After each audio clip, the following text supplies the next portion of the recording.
What we've done is we've kind of done a few sort of things in our intake at the Mellen Center. We do a suite of iPad apps, which are neuroperformance tests that are meant to kind of mimic the MSFC, but in a technology-enabled data capture.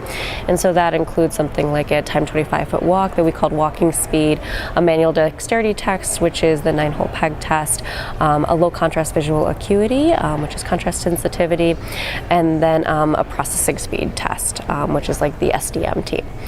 And so we have those 4 neuroperformance tests, but in addition to that, we also do a host of patient-reported outcomes, including the Neuro qual, which is 12 domains. We do the computer adaptive tested version of that, and the PROMIS, and the patient-determined disease steps, and the PHQ-9.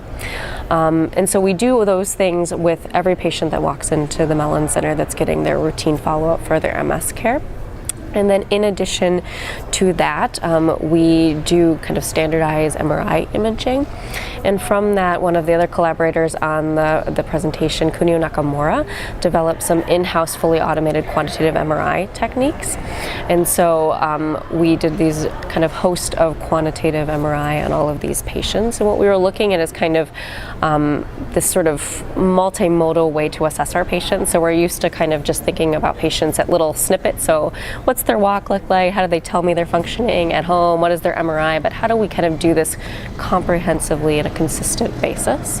And so we were doing this on all the patients, and then we decided to kind of capture that and show how does that comprehensive assets add to our ability to understand patient disability. And this specific presentation focuses on the physical disability measures. And so what we wanted to do is kind of use a host of kind of demographics about the patients, plus their quantitative MRI to kind of predict the different physical disability measures. And what we found is that for each of the different kind of modalities, so whether it's walking speed or manual dexterity, it was actually different things that contributed in significant ways to predicting those disability outcomes. And so it kind of showed that this comprehensive approach is important, because if we kind of focus on, if we just do this one thing, or if we just talk about this patient-reported outcome, we can be missing things, because depending on what domain is affected in an individual MS patient, we may need to look at different predictors.